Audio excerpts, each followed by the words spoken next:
नमस्कार विद्यार्थियों। अगर आपको अपने गणित के पेपर से डर लग रहा है कि मेरा पेपर कैसा जाएगा, ऑब्जेक्टिव प्रश्न मेरे सही होंगे या नहीं होंगे, अगर आपको अपने अधिकतम ऑब्जेक्टिव प्रश्न सही करने हैं, तो इस वीडियो में अंत तक बने रहिएगा। और हाँ, एक बात और, अगर आपको लगता है ऑब्जेक्टिव के अलावा जो बड़े क्वेश्चन आते हैं वो भी हमें महत्वपूर्ण प्रश्न बताए जाए, तो कमेंट बॉक्स में आप लिखना कि आपको प्रश्न महत्वपूर्ण बताने हैं या नहीं बताने। तो अंत तक बने रहिएगा। इस वीडियो को देखने के बाद में आपके ऑब्जेक्टिव प्रश्न गलत नहीं होंगे। आपको प्रश्न में कहा निम्न में से अपरिमेय संख्या है। आप दो परिभाषा जानते हैं, ऐसी संख्या जिसे p बटा q रूप में लिखा जा सके और q का मान क्या न हो, जीरो न हो, क्या कहलाती है, परिमेय। जिसे p बटा q रूप में नहीं लिखा जा सके, क्या कहलाएगी, अपरिमेय। लेकिन प्रश्न करते समय हम ये बात ध्यान रखेंगे, धनात्मक संख्या का वर्गमूल पूरा पूरा प्राप्त हो परिमेय, और धनात्मक संख्या का वर्गमूल पूरा पूरा प्राप्त न हो, क्या कहलाएगी, अपरिमेय। और ऋणात्मक संख्या का वर्गमूल क्या कहलाती है, काल्पनिक संख्या कहलाती है। अब देखो, धनात्मक संख्या, वापस से यहाँ पर देखें, कोई भी संख्या धनात्मक है, उस धनात्मक संख्या का हम अगर वर्गमूल निकालें और वर्गमूल का मान पूरा पूरा प्राप्त हो और पूरा प्राप्त नहीं हो, जो पूरा प्राप्त होगा वो तो क्या होगी, परिमेय, और पूरा प्राप्त नहीं हो वो क्या कहलाएगी, अपरिमेय। संख्या होनी चाहिए धनात्मक, ये ऑप्शन तो गलत हो गया। यहाँ ऋणात्मक संख्या का वर्गमूल है, काल्पनिक संख्या कहलाती है। अब हमने देखा √4/9, आंसर क्या आ गया, 2/3। यह नहीं है तो ये परिमेय हो गई। √4 इसका मान 2 में क्या हो गया, 1, ये क्या हो गया, p बटा क्या हो गया, q, ये भी क्या हो गया, परिमेय। तो ये ऑप्शन भी नहीं है, जब यह नहीं है, यह नहीं है और यह नहीं है, 3 ऑप्शन नहीं है, तो चौथा ऑप्शन राइट कौन सा हो गया, √2। पेपर के अंदर इस प्रकार के प्रश्न आते हैं, तो सिद्ध करो कि √2, √3, √5 ये कैसी संख्या है, अपरिमेय संख्या है। इस प्रकार का प्रश्न आएगा। या एक प्रश्न आप और याद रख लेना, HCF 306,657 बराबर कितना है, 9 है। तो LCM 306,657 क्या करे, ज्ञात करें। इस टाइप का प्रश्न आप देख लेना। अगले प्रश्न की तरफ चलते हैं।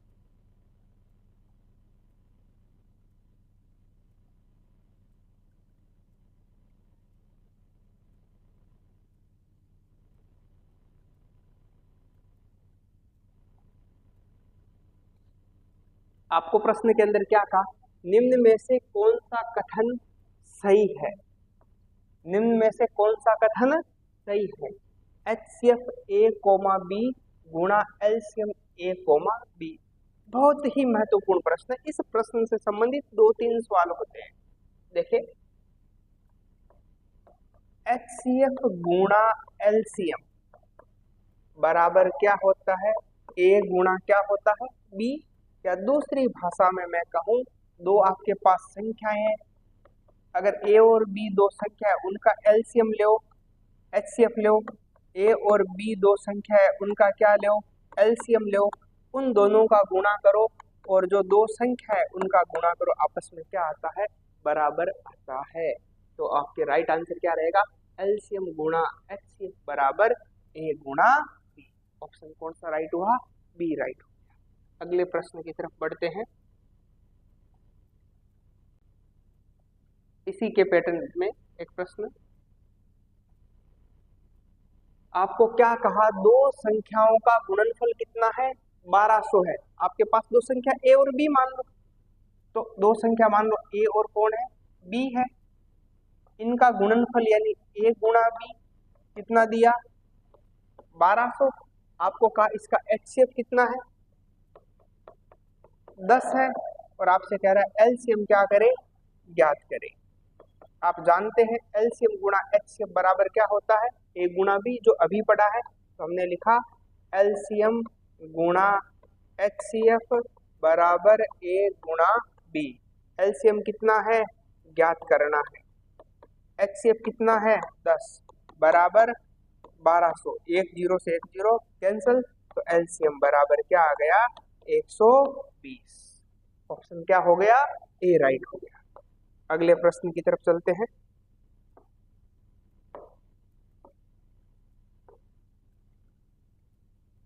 अब कुछ एक प्रश्न की बात करते हैं, आप थोड़ा सा समझे। जैसे आपको कोई प्रश्न दे दिया कि 26 व 91 का एलसीएम और एचसीएफ क्या करो, ज्ञात करो। जैसे मैं एक प्रश्न लिख देता हूं,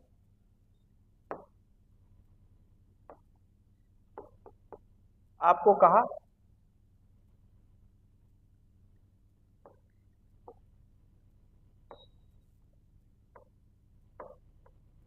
26 व 91 का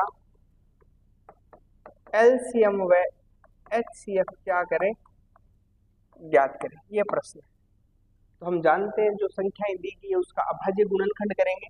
तो हमने 26 का अभाज्य गुणनखंड किया, 2 का भाग लगाया, कितना आया 13, 13 का भाग लगाया, कितना आया 1। 91 इसका अभाज्य गुणनखंड किया, 7 का भाग लगाया, कितना आया 13, और 13 का भाग लगाया, कितना आया 1। ठीक है, तो इसको लिखेंगे 26।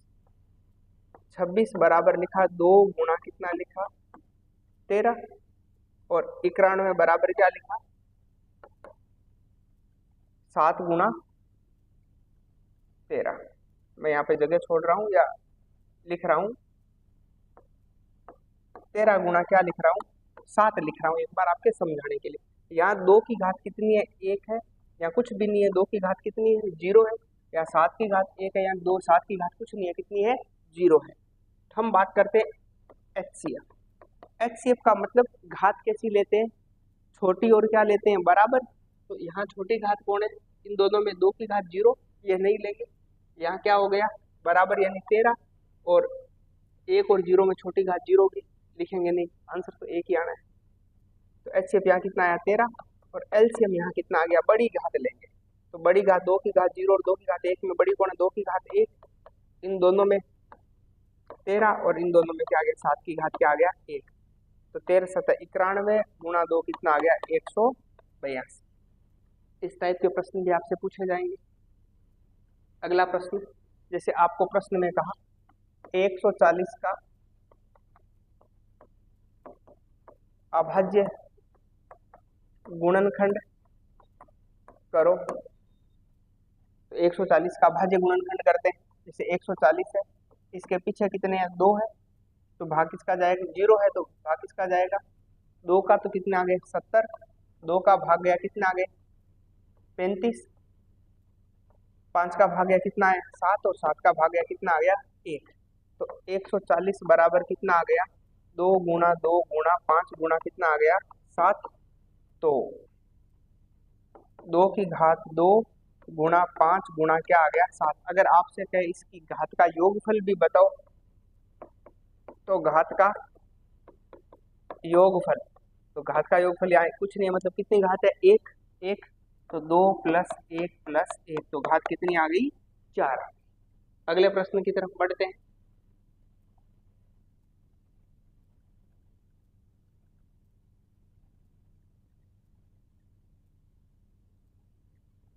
आपको प्रश्न के अंदर क्या कहा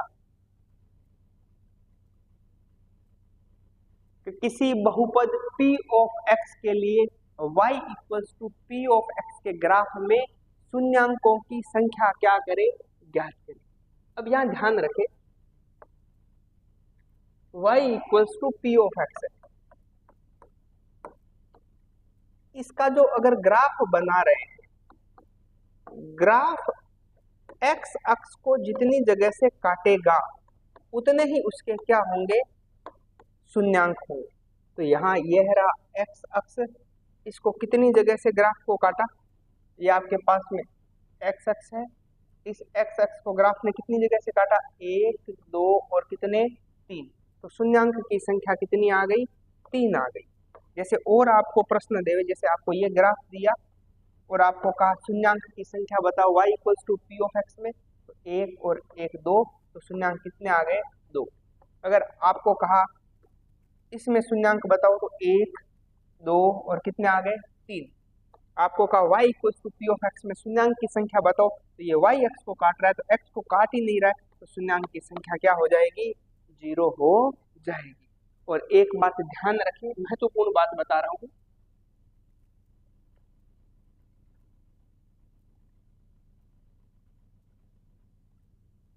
जैसे ये द्विघात समीकरण है, जैसे नॉर्मल वे में बात करें द्विघात समीकरण, तो द्विघात समीकरण में आप जानते हैं ऐसा समीकरण जिसमें चर की अधिकतम घात कितनी हो, 2 हो, क्या कहलाएगी, द्विघात समीकरण। इसका मानक रूप क्या होता है, ax² plus bx plus c बराबर 0। तो एबीसी क्या होगी, वास्तविक संख्या, एबीसी क्या होगी, वास्तविक संख्या। तो यहां से प्रश्न क्या बन सकता है, पहले उसकी बात करते हैं। आपसे प्रश्न में कह सकता है द्विघात समीकरण में चर की अधिकतम घात कितनी होती है, तो आपका आंसर क्या रहेगा, 2। फिर आपसे प्रश्न में कह सकता है द्विघात समीकरण का मानक रूप क्या है, आपका आंसर रहेगा ax² plus bx plus c बराबर क्या होगा, 0। और फिर कहेगा एबीसी इसमें क्या होता है, तो एबीसी इसमें क्या होता है, वास्तविक संख्या।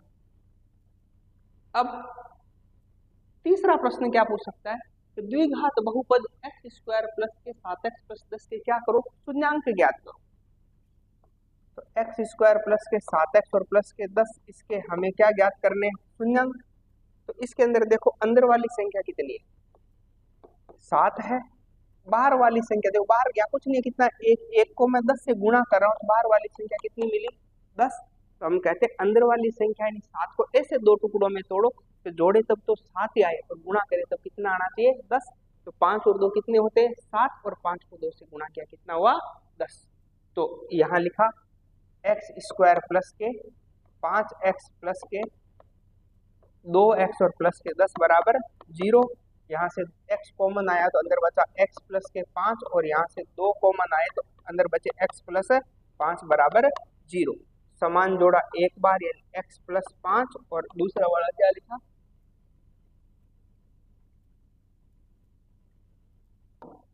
समान जोड़ा एक बार लिखा x प्लस 5, और दूसरा वाला लिखा x प्लस 2, और बराबर क्या आ गया, 0। अब इसको भी बराबर 0, तो x प्लस 5 बराबर 0, तो x बराबर क्या आ गया, माइनस के 5, और एक x प्लस 2 बराबर 0, x बराबर क्या आ गया, माइनस के 2। तो शून्यांक क्या मिले, -2 और -5। ठीक है, अगले प्रश्न की तरफ चलते हैं। अब यह एक और प्रश्न देख ले,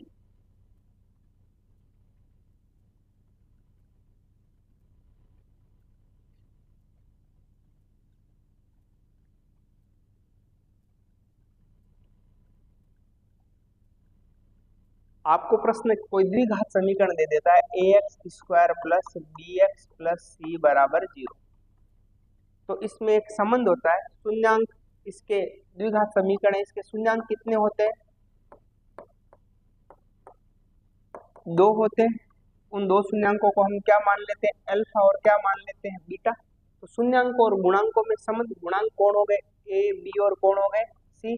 शून्यांक और गुणांक में संबंध होता है अल्फा प्लस बीटा बराबर क्या होता है, -b/a, और अल्फा बीटा बराबर क्या होता है, c/a।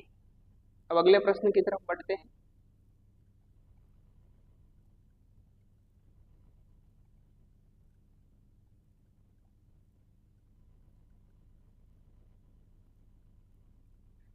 और एक बात और ध्यान रखें, द्विघात समीकरण में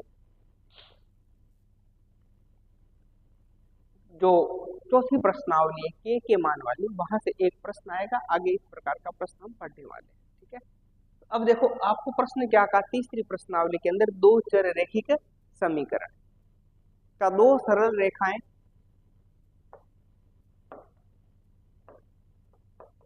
आपको कहा 2 सरल रेखाएं a1x प्लस क्या है, b1y प्लस के c1 बराबर क्या है, 0। और एक कोण है a2x प्लस क्या है, b2y, और प्लस के क्या है, c2 बराबर 0। आपको कहेगा ये प्रतिच्छेद कौन सी कंडीशन में करेगी, तो हम जानते हैं, देखो टाइप याद रख लो, कंप्लीट वे में प्रश्न हो जाएगा। आपके पास में 2 सरल रेखाएं a1x plus b1y, plus C1 बराबर क्या है 0, A2x प्लस के B2y प्लस के C2 बराबर क्या है 0 है। अगर तुम तुलना करके A1 A2 B1 B2 और C1 C2 के मान निकालते हो, अगर A1 बट्टा A2 बराबर नहीं है B1 बट्टा B2 के, बराबर नहीं है किसके C1 बट्टा C2 के, तो ये आपस में एक दूसरे को क्या करेगी, प्रतिच्छेद करेगी। यानी इस कंडीशन में ये क्या करेगी, प्रतिच्छेद करेगी। अगर A1 बट्टा A2 बराबर है किसके B1 बट्टा B2 के, बराबर है किसके C1 बट्टा C2 के, इस केस में वो क्या होगी, समपाती होगी। क्या होगी, समपाती। और A1 बट्टा A2 बराबर होगा किसके B1 बट्टा B2 के, लेकिन बराबर किसके नहीं होगा, C1 बट्टा C2 के। इस केस में वो आपस में एक दूसरे के क्या होगी, समांतर होगी। क्या होगी, समांतर।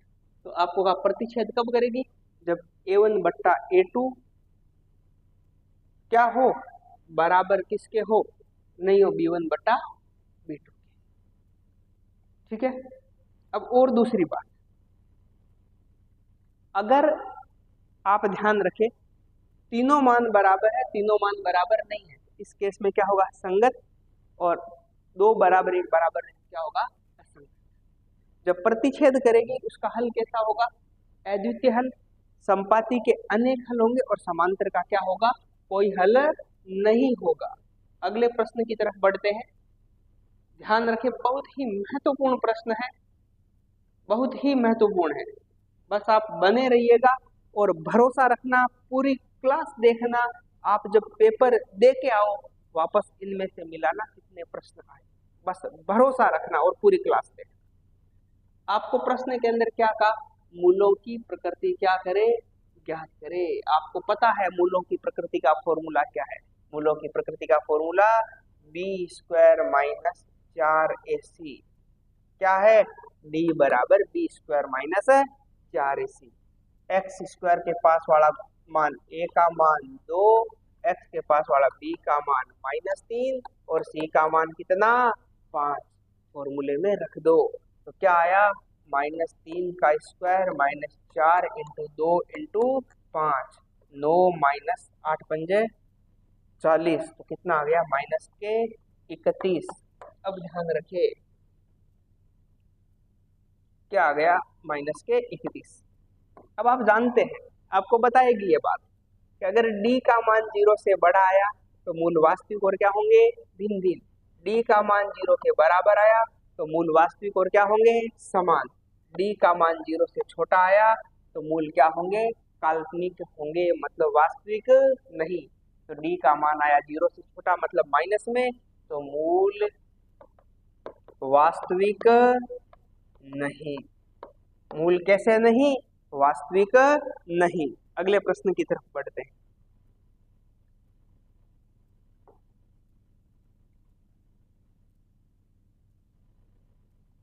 बहुत ही महत्वपूर्ण प्रश्न है, याद कर लेना, समझ लेना, कुछ भी कर लेना। आपको प्रश्न में कहा समीकरण 2x² प्लस का kx प्लस 3 के मूल क्या है, बराबर है, तो k का मान क्या करो, ज्ञात करो। सीधी सी बात है, जब मूल कैसे हैं, बराबर है, तो d बराबर क्या होता है 0, d बराबर 0 का मतलब b² माइनस के 4ac बराबर क्या हो गया 0। अब b का मान कितना है, k का स्क्वायर माइनस 4 इंटू a का मान 2 और c का मान कितना 3 बराबर 0। तो k स्क्वायर 8 8 के कितना हो गए 24 बराबर 0। तो k स्क्वायर माइनस के 24 इस साइड में आए, किसके हो गए प्लस के 24, k स्क्वायर दूसरी तरफ आया तो रूट 24 और रूट आएगा तो साथ में क्या आएंगे प्लस और माइनस। तो k बराबर प्लस माइनस रूट ऑफ क्या आया 4 गुणा 6, तो k बराबर क्या आ गया प्लस माइनस 2 रूट 6, ये आ गया k का मान। अब अगले प्रश्न की तरफ बढ़ते हैं।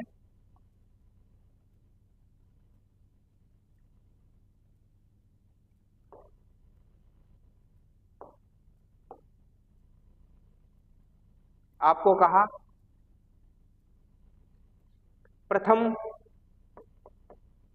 n धन पूर्णांकों के योग का सूत्र क्या है, प्रथम n धन पूर्णांकों के योग का सूत्र क्या होगा, n कोष्टक n+1/2। ठीक है, अगले प्रश्न की तरफ बढ़ते हैं।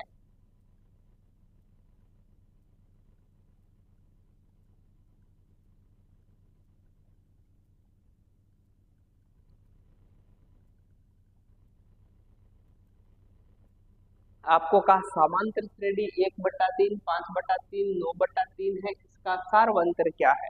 तो समांतर श्रेणी क्या है? 1/3, 5/3 और क्या है? 9/3। अगर आपसे पूछता प्रथम पद क्या है, तो ए का मान तो कितना हो जाता? 1/3। और सार्वंतर पूछता दूसरे में से पहले को घटाओ, 5/3 में से 1/3 गए, कितने बचे? 4/3। और 9/3 में से 5/3 गए, कितने बचे? 4/3। तो एक निश्चित संख्या क्या आई? डी का मान। तो डी का मान कितना आ गया? 4/3। तो आंसर क्या आ गया? Option D. अगले प्रश्न की तरफ चलते हैं।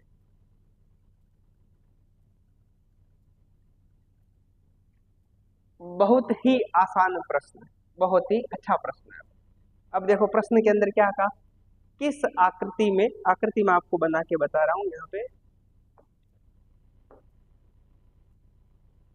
आपको कहा ये एक त्रिभुज दे रखा है और ये भी एक क्या दे रखा है? त्रिभुज दे रखा है। ठीक है, यहाँ कोण 50 है, यहाँ कोण कितना है? 50 डिग्री। ठीक है, उसके बाद में यहाँ पर भुजा दे रखी है आपको,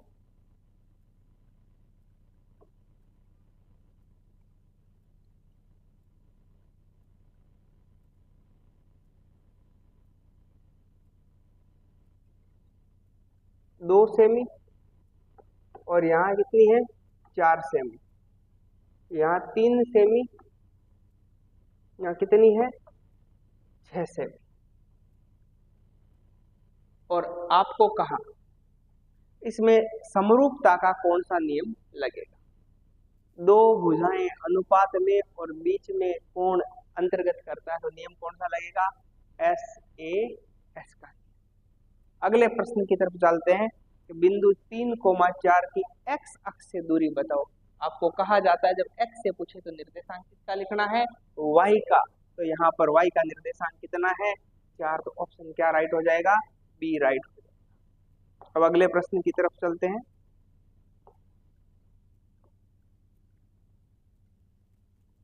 आपको कहा कि त्रिभुजों की समरूपता की कसौटी कौन सी नहीं है? त्रिभुजों की समरूपता की कौन सी कसौटी नहीं है? तो आप जानते हैं एक की कसौटी है। एक त्रिभुज के संगत 3 कोण दूसरे त्रिभुज के संगत 3 कोण के बराबर हो तो त्रिभुज क्या होंगे? समरूप होंगे। SAS एक त्रिभुज की दो भुजाएं और उसको अंतर्गत भुजाएं अनुपात में और उसको अंतर्गत करने वाला कोण दूसरे त्रिभुज की दो भुजाएं अनुपात में बराबर और अंतर्गत करने वाला कोण बराबर हो तो समान होंगे। SSS का नियम क्या कहता है? एक त्रिभुज की संगत 3 भुजा दूसरे त्रिभुज की संगत 3 भुजाओं का अनुपात 1 हो तो त्रिभुज क्या होंगे? समरूप होंगे। SSA की कसौटी नहीं है। अब समरूपता में आप 2-3 बातें याद रखें, सीधा याद रखें। सभी वृत्त, वर्ग और कौन से त्रिभुज? समबाहु त्रिभुज क्या होते हैं? समरूप होते हैं। क्या होते हैं? समरूप होते हैं। ऑब्जेक्टिव में खाली जगह में सीधा देखने को मिलेगा, ये ध्यान रखें। अगले प्रश्न की तरफ बढ़ते हैं।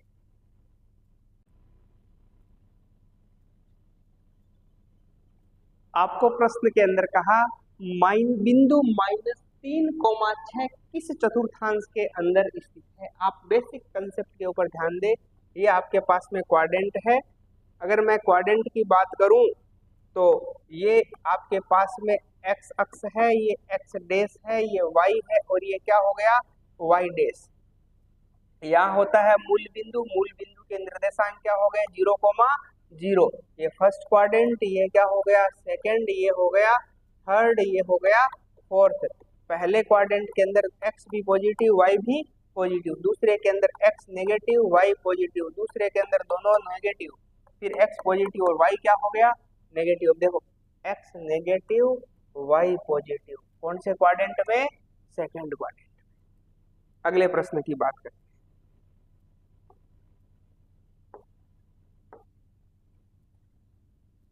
आपको प्रश्न के अंदर कहा कि समकोण त्रिभुज ABC में कोस C का मान क्या है। तो सबसे पहले महत्वपूर्ण बात है कि जो कोण C है वही हमारा क्या होता है, न्यून कोण होता है। ये कोस C है, न्यून कोण है, न्यून कोण के सामने ये क्या हो गया, लंब। ये 90 डिग्री है, 90 डिग्री के सामने ये क्या हो गया, कर्ण। और ये अपने पास में क्या हो गया, आधार। अब कोस का मतलब क्या होता है, कोस का मतलब हम चले लाल बट्टा कक्का में, लाल बट्टा कक्का में साइन, और साइन के बाद में होता है कोस। कोस का मतलब होता है आधार बट्टा कर्ण, और आधार बट्टा कर्ण, आधार कितना है 3 और कर्ण कितना है 5। तो आपका ऑप्शन क्या राइट हो गया, ए राइट हो गया। ऑप्शन क्या राइट हो गया, ए राइट। अब अगले प्रश्न की तरफ बढ़ते हैं।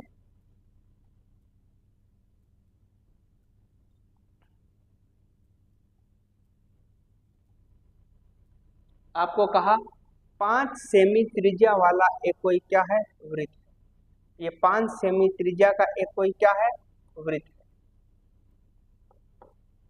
अब का इसके बिंदु P है, इससे स्पर्श रेखा एक कोई क्या है, PQ है। O से जाने वाली रेखा Q पर इस प्रकार मिलती है कि OQ कितने सेमी है, 12 सेमी है। तो ये स्पर्श रेखा PQ की लंबाई क्या करो, ज्ञात करो। हम जानते हैं स्पर्श रेखा त्रिज्या के साथ में कितने डिग्री का कोण बनाती है, 90 डिग्री का कोण बनाती है। तो 90 डिग्री के सामने ये हो गया कर्ण, स्पर्श रेखा त्रिज्या के साथ में लंब रूप में ये लंब, और ये क्या हो गया, आधार। तो पाइथागोरस प्रमेय से कर्ण स्क्वायर यानी 12 का स्क्वायर बराबर आधार यानी PQ का स्क्वायर, और लंब कितना हो गया 5 का स्क्वायर। 12 का स्क्वायर 144 बराबर PQ का स्क्वायर प्लस 5 का स्क्वायर कितना हो गया 25। 25 उधर गए तो 144 माइनस 25 बराबर PQ का स्क्वायर। तो PQ स्क्वायर बराबर कितना हो गया 119, और PQ बराबर क्या आ गया, रूट ऑफ 119 सेमी। तो आंसर कौन सा हो गया, डी राइट। अब देखो कुछ महत्वपूर्ण बातें करते हैं वृत्त से संबंधित। जैसे मान लो आपको एक कोई वृत्त दिया ही है, ठीक है, आपको कहीं इस वृत्त के ऊपर कितनी स्पर्श रेखा खींची जा सकती है, तो वृत्त के ऊपर कितनी स्पर्श रेखा खींची जा सकती है, अनंत। अब कहीं वृत्त के एक बिंदु पर कितनी स्पर्श रेखा खींची जा सकती है, एक। ये वृत्त का व्यास है, वृत्त के व्यास के सिरों पर कितनी स्पर्श रेखा खींची जा सकती है, 2। वृत्त के अगर कहे बाह्य बिंदु से कितनी स्पर्श रेखा खींची जा सकती है, तो बाह्य बिंदु से कितनी स्पर्श रेखा खींच सकते हैं, 1, ठीक है। उसके बाद में बाह्य बिंदु से जो खींची गई स्पर्श रेखा उनकी लंबाई आपस में क्या होती है, बराबर होती है। स्पर्श रेखा और त्रिज्या जिस बिंदु पर मिलती है उस बिंदु को हम क्या बोलते हैं, स्पर्श बिंदु। क्या बोलते हैं, स्पर्श बिंदु। और स्पर्श रेखा त्रिज्या के साथ में कितने डिग्री का कोण बनाती है, 90 डिग्री का कोण बनाती है। नेक्स्ट बात करते हैं, यहां से एक प्रश्न आएगा। अब कहा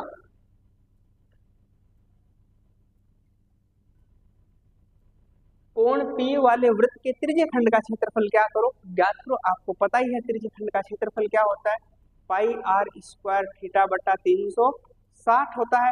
लेकिन यहाँ थीटा की जगह क्या दे रखा है, P दे रखा है। तो यहाँ आंसर क्या आ जाएगा, पाई आर स्क्वायर P बटा 360। तो आपका ऑप्शन कौन सा राइट हो जाएगा, बी राइट। अगले प्रश्न की तरफ बढ़ते हैं।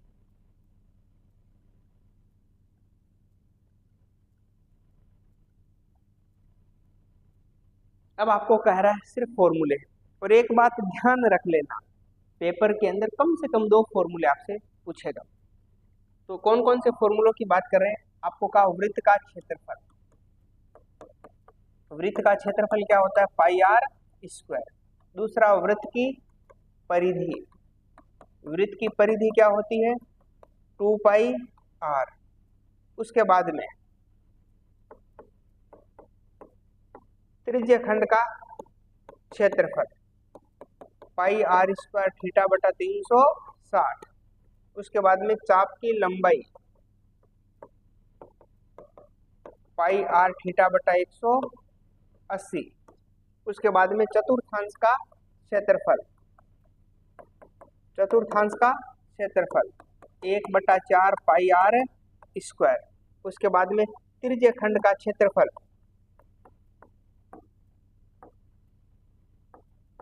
त्रिज्यखंड का क्षेत्रफल जब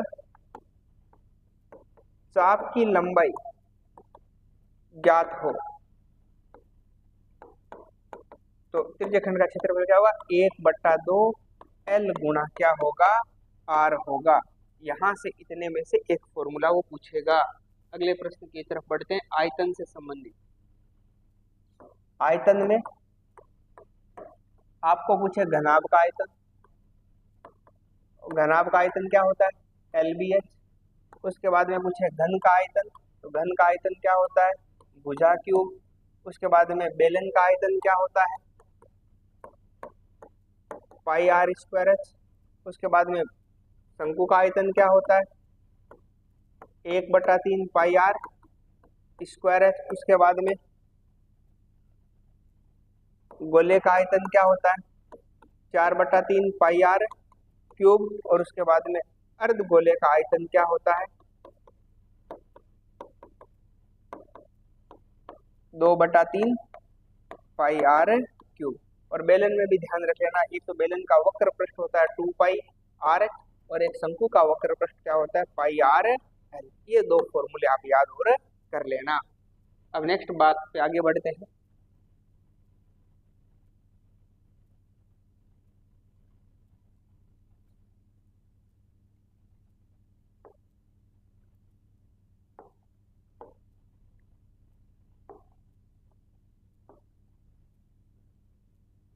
प्रायिकता में आपको कहा किसी निश्चित घटना की प्रायिकता क्या होती है,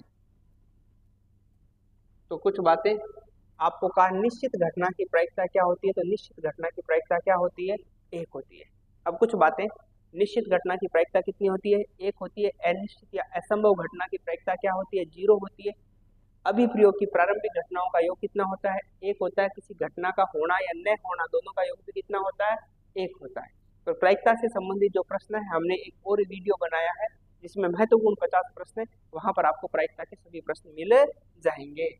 उसके बाद अगले प्रश्न की तरफ बात करते हैं, 21वें प्रश्न की तरफ।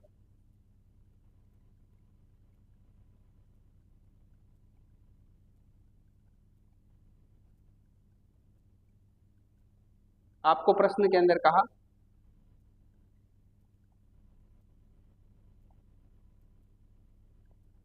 कि कक्षा 10 में गणित परीक्षा में 10 विद्यार्थियों के प्राप्त अंक निम्नलिखित है, तो इन आंकड़ों का क्या ज्ञात करें, बहुलक ज्ञात करें।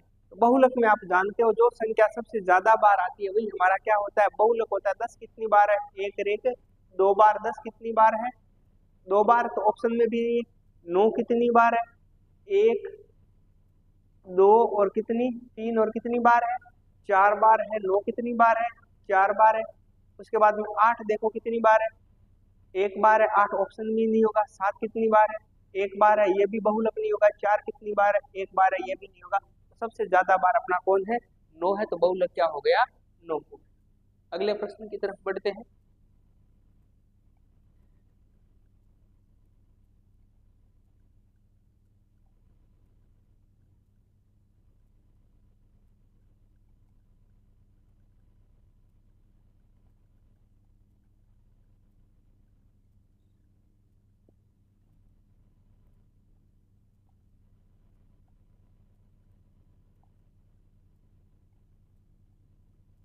अब देखो आपको कहा माध्य माध्यिका और बहुलक में क्या है, संबंध क्या है। तो माध्य माध्यिका बहुलक में संबंध क्या होता है, 3 गुणा माध्यिका बराबर क्या होता है, बहुलक प्लस क्या होता है, 2 गुणा क्या होता है, माध्य। ये होता है। तो इसने कहा 3 गुणा माध्यिका को इसने किससे व्यक्त किया, m से, बराबर बहुलक को इसने किससे व्यक्त किया, z से। 2 गुणा माध्य को किससे व्यक्त किया, x बार से। तो अब ऑप्शन में देखो z - 2x ये हो नहीं सकता है, 2z ये भी नहीं होगा, ये माइनस है ये भी नहीं होगा। तो ये होगा, इसको अगर इधर भेजे तो 3m - 2x बार बराबर क्या हो गया, z। ऑप्शन कौन सा राइट हो जाएगा, बी हो जाएगा। अब एक बात मेरी आप जरूर सुनना, आज लगभग हमने प्रश्न पढ़े हैं। इसके अलावा एक और महत्वपूर्ण प्रश्नों का वीडियो है जिसमें लिखे हुए 50 महत्वपूर्ण प्रश्न। अगर इस वीडियो को और उस वीडियो को अगर आप पढ़ लेते हैं तो आपके ऑब्जेक्टिव से संबंधित एक भी प्रश्न गलत होने वाले नहीं। जरूर उस वीडियो को देखिएगा।